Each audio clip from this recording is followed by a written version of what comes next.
Hebrews, but it really does tie directly into our lesson today on John. So if you want to turn the Gospel of John, not any of his letters, but the actual Gospel of John, we'll be taking a look at that. The goal is just to do the entire book. Today? Funny. Funny.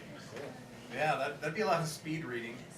Pretty fast. Or yeah, or a lot of summarizing. But yeah, exciting stuff. So Hebrews 1 ties in really, really well with John, chapter 1. And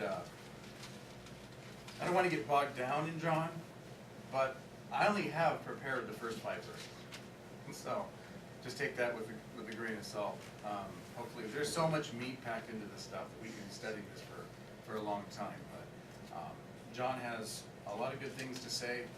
And just kind of starting off, we all know that there's 4 Gospels. But John's he's a little different. He's different because he doesn't quite go through the chronological events of Jesus' ministry. Of course, they all start off kind of in the very beginning. Luke really goes into detail about Jesus' birth and the events surrounding that. Usually when you read a story around Christmas time, it's 9 out of 10 times taken from Luke, because Luke provides the most detail. But Mark kind of jumps right in there. Mark's not a very long book. Matthew they say that it's more written for the Jews, for them to say, look, this is what was who was prophesied to come. This is Jesus fulfilling the prophecies of the Old Testament, and that's Matthew. Luke was not even one of the apostles. He was a physician, and he followed Jesus around, so obviously he knew. But he gives that kind of insight into Jesus' humanity, as it were, the Son of Man aspect of it. Mark is more, I'm not going to say cut and dry facts, but I'll tell you what, Mark has a lot of good things to say that some of the others don't. But John's a little different. John presents Jesus in his deity. John presents more of the not so much the human side, but his deity side. And so that Jesus is presented as God, as opposed to Jesus as the Son of Man. And so John's focus throughout the gospel is the deity of Christ, but he also doesn't shy away from the humility that he showed in the upper room during his last night with the disciples, when he put on an apron and washed the disciples' feet. See, that if you were just focusing on Jesus being God, you don't include that part. You let another gospel writer include that part. But see, Christ is more than just, God in the flesh. Look at the way that he was born in this world. One of the things that we had been going over with the kids recently was the events surrounding Jesus' birth in Luke. And if you think about it, being God, you would think that you could make the biggest entrance possible into the world. You now are going to have your son born to this world. You could have kings. You could have royalty present at the birth. You could have the biggest show, right? You could have those things. You could make a splash like there's no tomorrow. Christ didn't choose to do that. He came in, and only a couple shepherds, where the angels announced where Jesus was born. Just a couple shepherds out in the field. And he was born, I was telling the kids at that time they were doing a census. And the census was, basically Augustus, or Caesar at the time, said, I want to know where everybody was born. I want to get a count of my entire kingdom. So everybody had to travel back to where they were born. Not where they were, but where they were born. So what does that mean for Mary and Joseph? Well, they were born in Bethlehem. But where were they living? Right? They were living in Nazareth, right?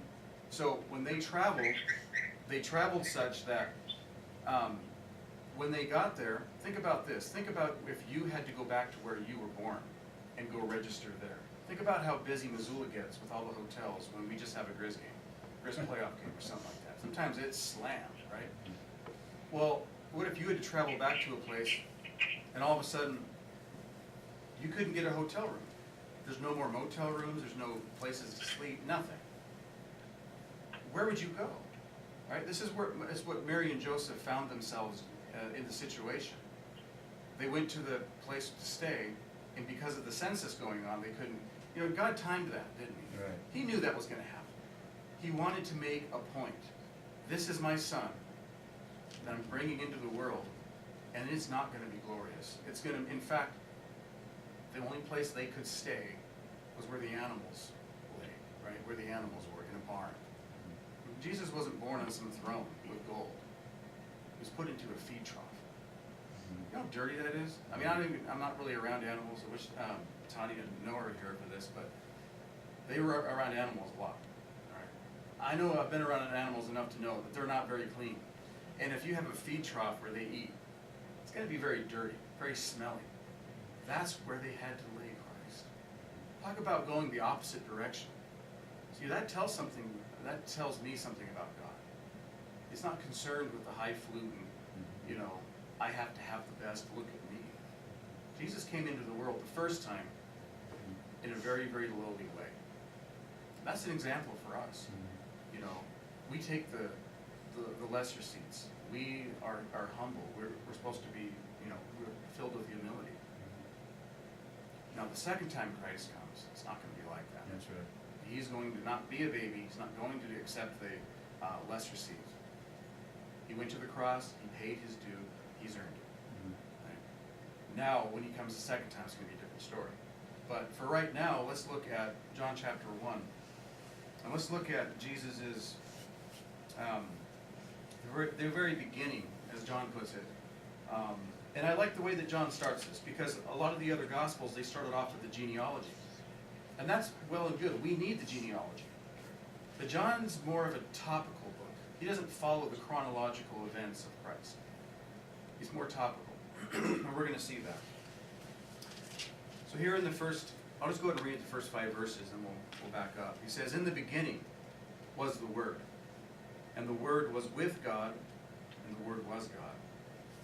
He was in the beginning with God. All things were made through him, and without him nothing was made that was made. In him was life, and the life was the light of men.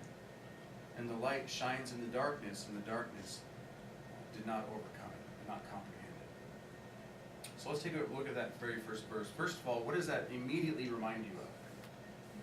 What other book out there in the entire Genesis. Bible starts off with "in the beginning"? Mm-hmm. I think John is doing this on purpose. John has read the Old Testament his entire life and had it read to him his entire life. He knows when he sits down to write this book, or this letter, however you want to put it, this account, he knows what he's doing. He knows that "in the beginning" was used in Genesis, because he knows about the Mosaic books and everything. He's heard him his whole life. And so when he chooses to write those first 3 words, "in the beginning," he's really taking aim at that event, isn't he? At the creation of the world. In the very beginning. How can we say anything came before that? Can you think of an event that came before "in the beginning"? I can't. Because it's the beginning, right? You can't go to, it's like, well, rewind the movie to the very beginning. Well, I did. No, I mean before that. Before what? Right? There's a starting point. In the beginning. And so John is painting Jesus and illustrating that Jesus was there in the beginning. And so he says, and then I like how he breaks this down in verse 1. He says, "In the beginning was the Word." Now, I'm a very literal person. I'm not really good at, I didn't do computer science or anything like that.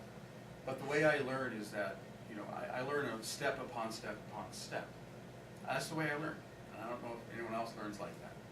But you have to lay the foundation. This is how I learn. I lay the foundation and then I build on top of that. If I try to just bust into something in the middle, I'm lost. Right? I'm completely lost. I have to step back. Or the pastor told me one time, and I didn't know he understood this about me. He said this probably 15 years ago. He said, when I walk into a room, he said, I have to know everything going on. Because if I don't, I'm lost. And I'm not saying I know everything going on in the room today. I'm not saying that. But as a general rule, I get frustrated if I don't understand, basic things. And so then I just build on top of that. So just looking at this verse, I look at it as, he says, this is the Word, right? In the beginning was what? Was the Word. Okay, well, I'm going to write that on the board. Has he talked about who the Word is? Who's the Word? At this point, we don't know. Right? If you were just reading this for the very first time, it's the Word. And the Word was with God. You telling me now I have to draw this out? How am I going to draw that? Well, I'm going to draw, if you're alongside somebody, clearly tells me that you're not that person. Right? So you have the Word and you have God. What's the third thing that he says?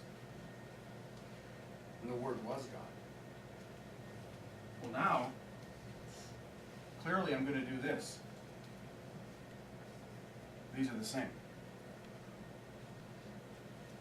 So, to me, what John's doing is he's breaking down part of the Trinity for us.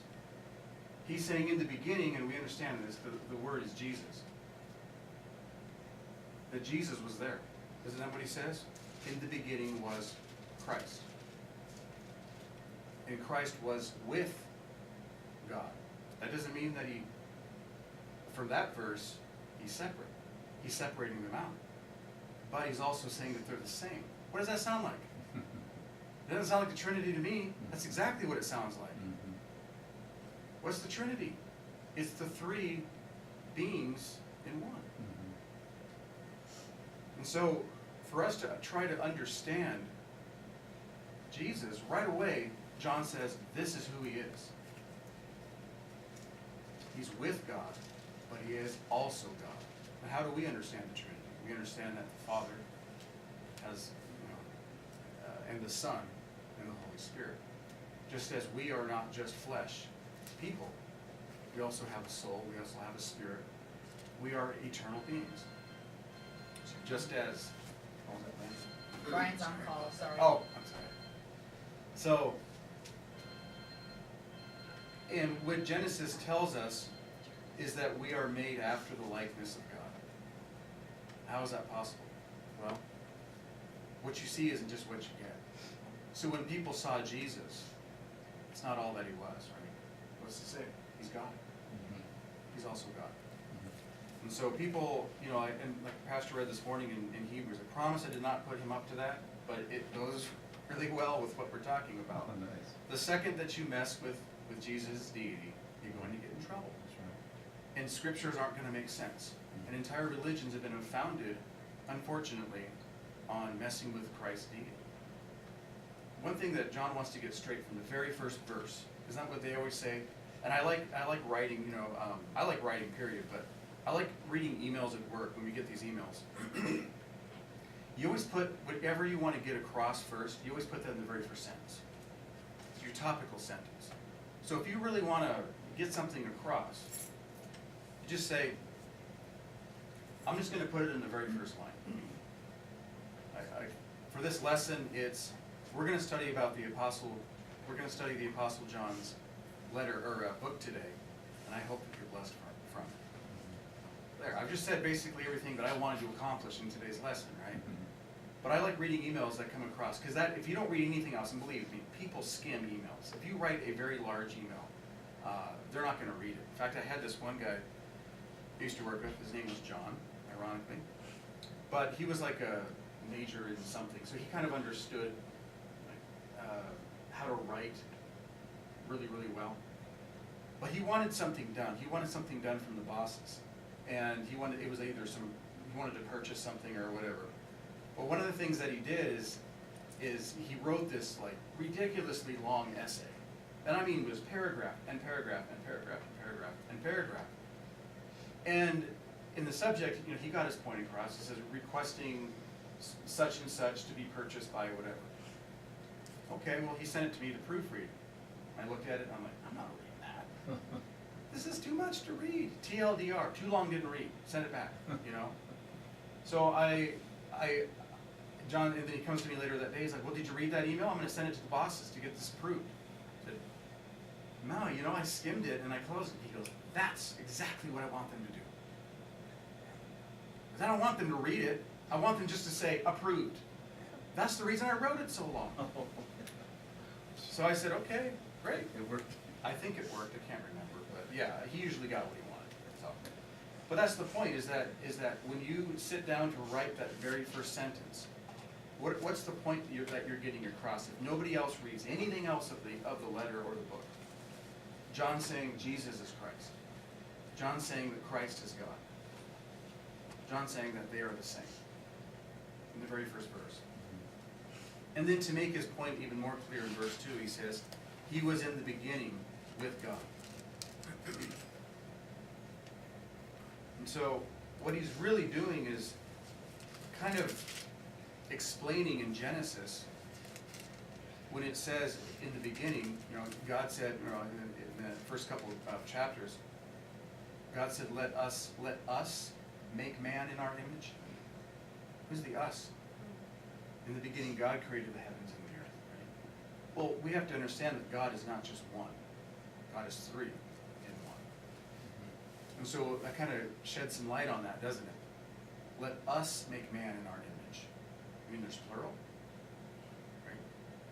John knew that. He grew up reading Genesis just the way that we grew up reading Genesis, in the plural, when it came to that verse.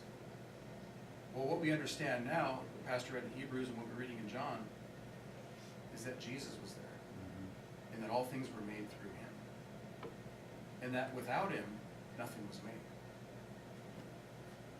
And so John is expounding on this, he's explaining it, and he's saying he was in the beginning with God. If you're in the beginning with God, you are on a pedestal, you are on a level that no one else is. You're not an archangel, you're not Lucifer's brother, you're not a created being. You are God. That's right. And so he says here, in verse 3, he says, all things were made through him, and without him nothing was made that was made. Think about that. I mean, think about everything that has been made. It's like, I try to combat the kids' public school influences. Obviously, they learn a lot of good things and do a lot of good things at school, but there's certain things that either are just kind of underlying or are blatant, that they're learning about evolution that I completely don't agree with. And I know because I was there in public school, and of course private school at Valley Christian, so it was completely opposite. But I appreciated the times that it came to learn about God. Obviously, when I'm not hearing that in public school, as far as the science and all that other stuff. Science is great. I love science. People at work think that's weird for me to say. You don't believe in science. I believe in science. There's two different kinds of science, folks. There's the kind of science that you can observe that has put us on the moon. Okay, I shot for the very, not just microwaves, but the kind that has put us on the moon, the most crazy accomplishment that science has given us, right? But what the problem comes in when the scientists take a look at, hey, we can do what the technology we've gleaned to put us on the moon and give us wireless internet is also the same kind of science that we can take a look and go backward in time and say, this is how we got here. Oops, wrong. See, science is what you can observe. In the very definition of whatever it is, 4.8 billion years ago, there was no one there to observe that. So at the very best, it is a guess. And they may say it's an educated guess. It is a guess. And another thing about that is that what you have to assume, remember, observable, science is observable. What you have to assume is that the earth has been constant from the time that it came into being until now. We believe that a flood came and completely changed the topography of the earth. It completely changed the earth itself. It completely changed the amount of nitrogen in the air and all those other things that we learned. I'm just saying that it has completely radically changed our earth. And for the scientists to say that earth has always been constant, well, that's something completely different. They weren't there to observe that. Give us the wireless internet, give us this self-driving cars or whatever else that science is going to give us, right? But don't tell me that we came from apes. Don't tell me that I emerged from a primordial soup, right? That's where they completely err. And so what we see here is that all things were made through him. And without him, nothing was made that was made. God didn't just do this himself. No. Christ was there. Christ is God. So yes, in a way, he did do it himself, but in a way, because he's 3 in 1, he did this through the personality of Jesus. That makes Jesus pretty important. I think. Why do we sing about him? Why do we worship him?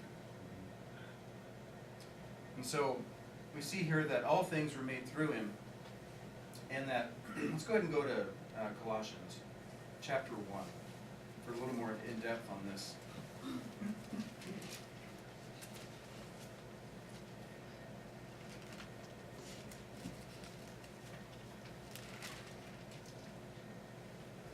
And let's look at verse 9. So that's 1:9. And once again, Colossians, I don't think, some of these letters Paul had to deal with, or Peter had to deal with, or James, they had to deal with the problem. And I don't think Colossians really had a problem. Galatians definitely had a problem. Philip took us through that one time. Jude was combating an issue in his letter to contend for the faith. But I don't think the Colossians necessarily, maybe they did. It seems they were bothered by the Gnostics. Yeah. I'm just thinking about some of the letters, some of the more blatant letters like 1 Corinthians. I mean, wow. Yeah. Every new chapter is a... Notice how Paul didn't start off with problems in 1 Corinthians, though. He worked his way up to common faith, and he worked his way up to dealing with the problems, which is what I think we should do.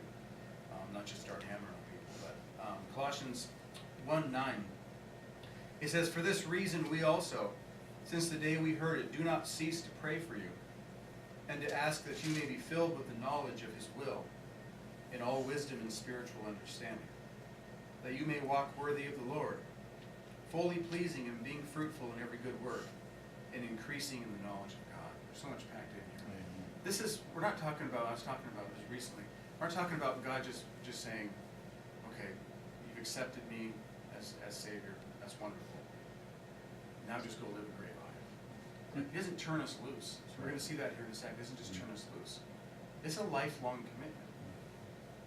And Christ is not looking for people who are just in it for a little while. He's not looking for people who dabble their toe in. He's looking for people who are in it just as he was in it. What if Christ would have done that? What if his ministry he kind of picked it up and, walked around with his disciples and taught for a little while, then went and did every couple of years kind of just preached and everything. Christ was in it for the long haul. And the long haul took him to the cross. Are we in it for the long haul? That's the question we have to ask ourselves. Because Jesus, he's not messing around, he doesn't want people that are going to mess around on him. And thank God for forgiveness and grace, because without that we wouldn't be here. And that's what he's saying. So Paul's describing a walk of faith. Isn't that what he's doing here? That you may walk worthy of the Lord, fully pleasing him, being fruitful in every good work, and increasing in the knowledge of God. So when you increase in the knowledge of God, that means you are at a certain point right now, and you're going to gain in the knowledge of God. That means you have to keep doing it, keep walking, keep learning, keep applying. Strengthened with all might according to his glorious power, because the only way we can do those things is if we draw the strength of him. We can't do it in our own strength. We can try, but we will fail. So he says, draw that strength from him. It says, according to his glorious power, for all patience and long suffering with joy. There's joy along the way too. It says, giving thanks to the Father, who has qualified us to be partakers of the inheritance of the saints in the light. You mean that I should be motivated by a reward? That's what it says. We're giving thanks to God, who has qualified us to be partakers. It sounds like a reward to me. Partakers of the inheritance. We should thank God for that. That's right. He didn't have to do that. He doesn't have to do that. But he's willing to do that. That's motivation. So he says, he's qualified us to be partakers of the inheritance of the saints in the light. He talks about the light right here. He says, he has delivered us from the power of darkness and transferred us into the kingdom of the Son of his love. God never just delivers us from something, just to turn us loose and say, go do whatever you want now. He delivers us from the power of darkness and the clutch that sin has on our lives.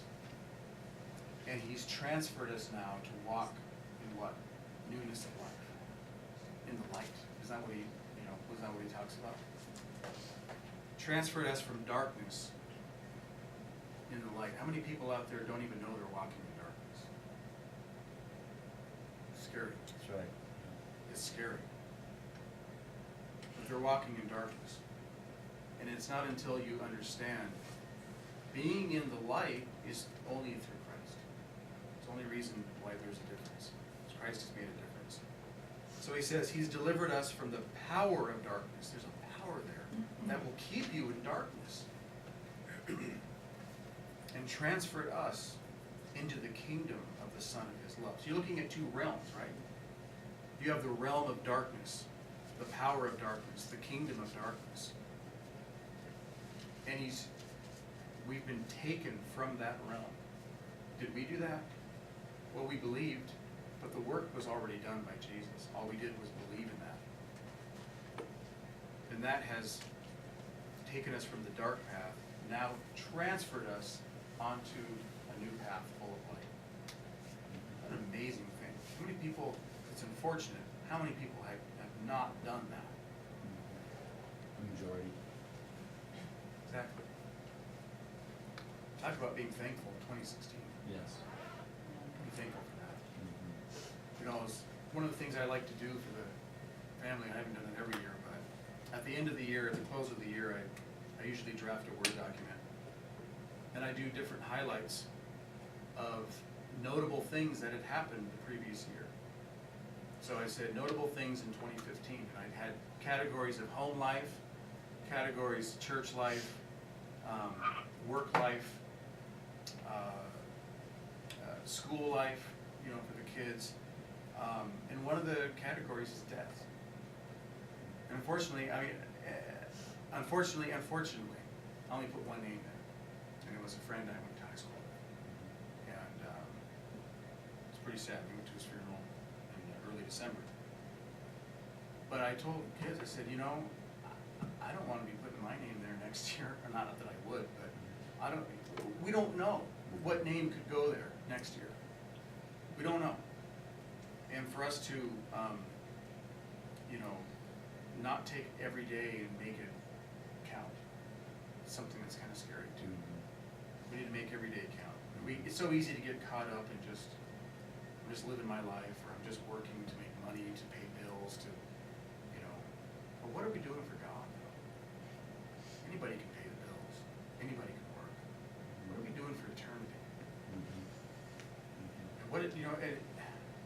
And I think about that parable of the talents. The master gave 3 servants money to go in and invest. Well, he went on a long journey. He came back, and the first 2 had done something with those talents, money. But he gave them money. Talents is I think it's a British term. But he gave them money to invest. The first 2 invested that money, made more money, and said, look, I've been a profitable servant. You put your trust in me to make money for you. I did it. Here's the excess money. Here's the profit that I can share with you. Well, they worked the whole time.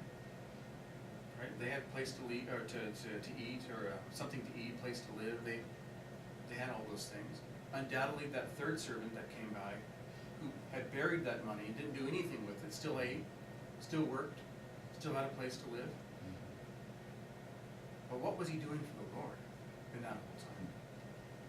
Because that's what Christ is really concerned with. That's right. He says, look at the birds.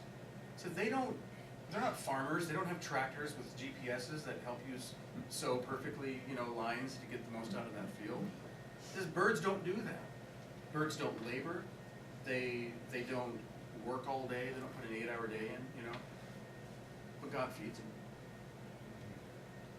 So how much more value are we than they? And so he says, I can provide those things. Those things are nothing for me to provide. I'm more concerned with your spiritual life.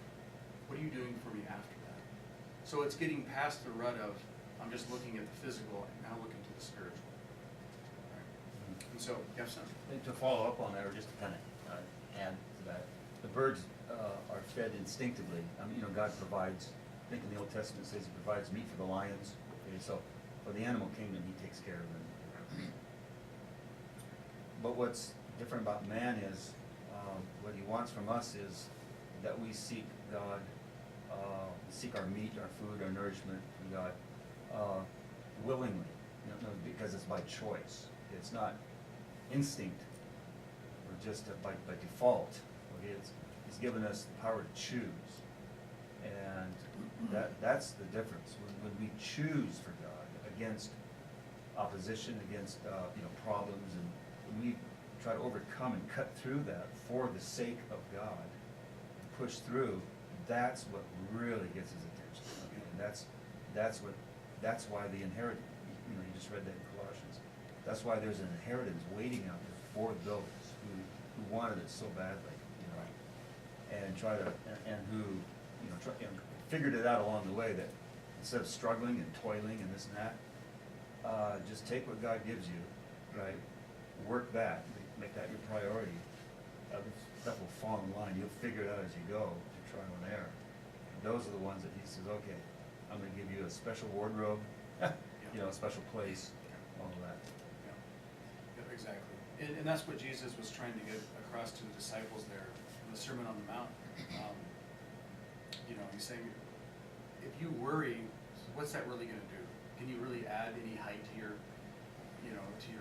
stature? What's it really going to do? It really only causes harm. That's what the Bible says. Don't worry, don't fret. It only causes harm. And so for us to be too concerned with that, it's good to be concerned with that. It's good to have a good work ethic. We're trying to drill that into our kids. Say, look, you need to have a good work ethic. I didn't go to college, and I said I have the kind of job where you don't necessarily have to. I said, but there's lots of jobs where you do have to go to college. And there's nothing wrong with that. Go to college, get a good education, get a good job. Not that they have to do that, but there's certain jobs that, that require that. So, but the point is that whatever you do, make sure that God's number one, and then go and follow what you want to do, And so, but the point is that we have to work to do it. God's not going to do everything for us. He doesn't want that. And so, we take a look here again in Colossians. He's delivered us from one power, one realm, and transferred us into another realm. In verse 14 says, in whom we have redemption, through his blood, the forgiveness of sins.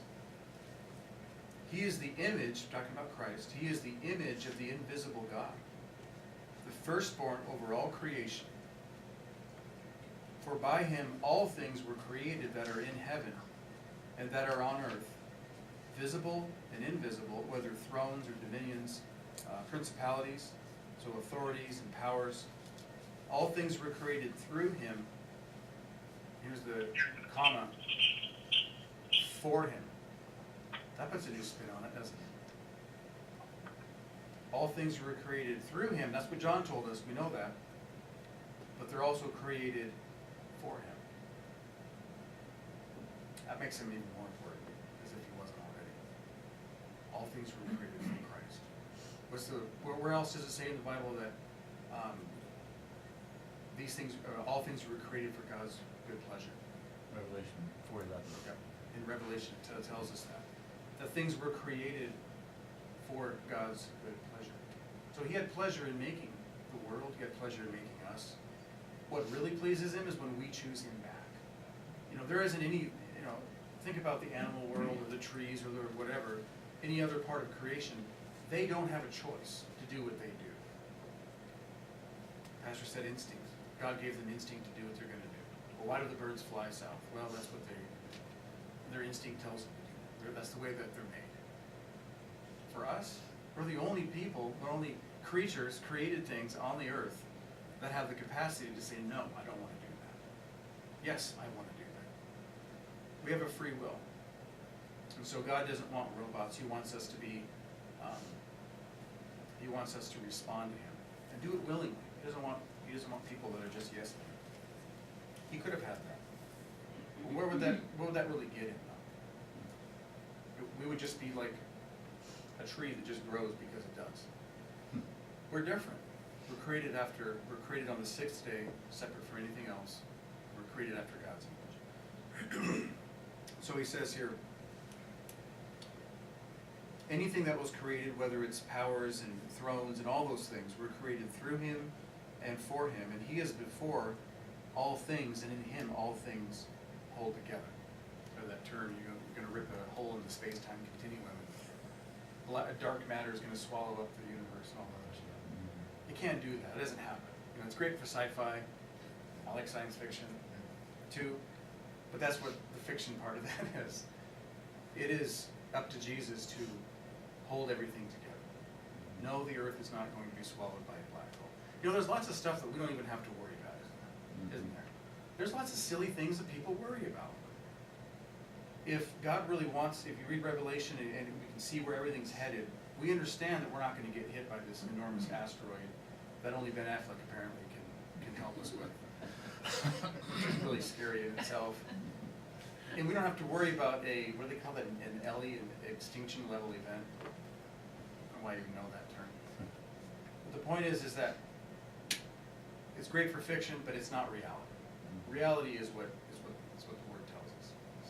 I was just thinking, and you know, as you know, what we're talking about and what Brother Mike brought up also, I mean, we're talking about God wanting us to choose him, but he's given us reason to choose him. And what we're talking about, but just the whole Bible from cover to cover, it gives us the reason that we should choose him and why we would want to. And I think, you know, I mean, that just again shows his worthiness. Yep. I just love that. Yep. His consistency and his faithfulness and all those. Absolutely. Let's go ahead and wrap up Colossians here, right one more verse. It says, and Paul just keeps drilling this down. He starts off big and he keeps narrowing it down. Verse 18 it says, and he is the head of the body. The church, the assembly, the authorized assembly, the group of men that he called out on the shores, and the tax collectors and everybody that he formed that nucleus of, called his first church. That was passed on from church to church to church. He says, he is head of the body, the church, who is the beginning and the firstborn from the dead, that in all things he may have the preeminence. God will make sure that Jesus has the preeminence. The world doesn't want to give Christ the preeminence these days. They want to take him away from Christmas. They want to take any kind of, in our country, you know, the Ten Commandments away from certain buildings. They want to take prayer away. They want to take, you know, they want to make it very difficult for Christ to have any kind of preeminence or any kind of say. But that's not up to us to go there and be militant and say, you have to do this, or God's going to take care of that. It's just a matter of time. But we put our trust in him. You know, the Bible says to give place to wrath. It's not up to us to go and do those things. We already understand that the battle's won. We just have to jump on board. Let's go back to John. Just wrap up that very last two verses. John 1, verse 4 and 5.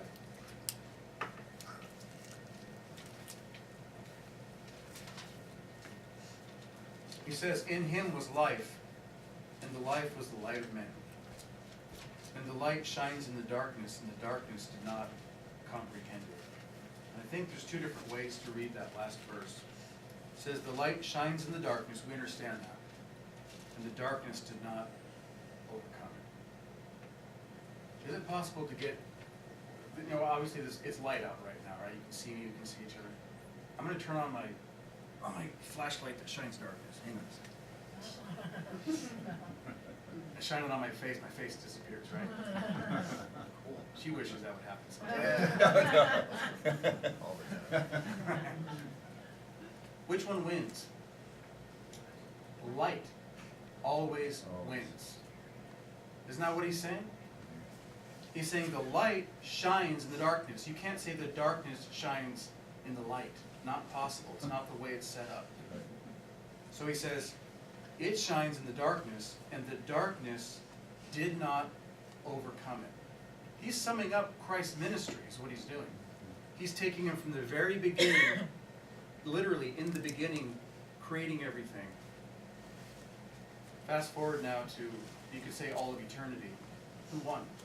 It was the light that won. And the darkness tried to overcome, and it could not overcome Jesus. What a beautiful, beautiful picture. And it's so easy for us to understand that because we can't shine darkness on somebody. We can only shine light. So that's the way that I want to look at that verse. The other way to understand that is that the darkness, men in general didn't understand when Jesus came in to the world as a whole. And that's true too. People still don't understand him as a whole. They're still trying to figure him out. But we figured him out, as much as we can.